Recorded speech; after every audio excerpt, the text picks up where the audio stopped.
बहुत समय पहले की बात है। उत्तर प्रदेश के छपैया गांव में एक दिव्य बालक जन्मा, घनश्याम। वह कोई साधारण बालक नहीं था, बल्कि ईश्वर का अवतार था। वह सब जीवों में भगवान का अंश देखते थे, चाहे मनुष्य हो या पशु पक्षी या मछलियां। एक दिन घनश्याम नदी के किनारे टहल रहे थे। उन्होंने देखा कि एक मछुआरा जिसका नाम बद्री था, नदी में बड़ा सा जाल डाल रहा था। बद्री हर दिन सैकड़ों मछलियां पकड़ता और बाजार में बेचता। वह बहुत लालची हो गया था। उसे बस मुनाफा चाहिए था, चाहे कितनी ही मछलियों की जान क्यों न जाए।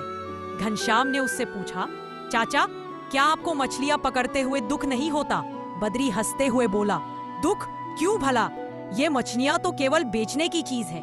जितनी पकड़ी उतना पैसा मिलेगा। घनश्याम ने शांत स्वर में कहा, पर ये भी भगवान की संतान है, उन्हें भी दर्द होता है। बद्री ने घमंड से कहा, अगर भगवान को इनसे इतना प्यार है तो उन्हें बचाने खुद आ जाए। घनश्याम की आंखों में तेज आ गया। उन्होंने धीरे से आकाश की ओर देखा और कहा, तू दूसरों के दुख को नहीं समझ सका, अब तुझे खुद उनका दुख महसूस करना होगा। और तभी चमत्कार हुआ। बद्री के शरीर में कंपन हुआ और वो अचानक एक मछली बन गया, उसी जाल में तड़पता हुआ जैसे बाकी मछलियां तड़पती थी। अब वो चीखना चाहता था, पर मुंह से आवाज नहीं निकल रही थी।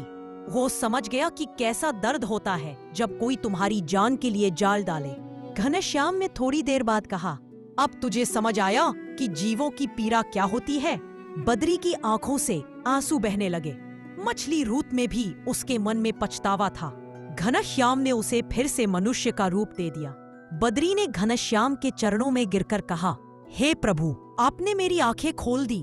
अब मैं कभी किसी जीव को कष्ट नहीं दूंगा। सीख, कुल लालच अंधा बना देता है। करुणा ही सच्चा धर्म है। जब तक हम खुद तकलीफ नहीं सहते, हमें दूसरों का दर्द नहीं समझ आता। भगवान हर जीव की रक्षा करते हैं, चाहे वो छोटा हो या बड़ा।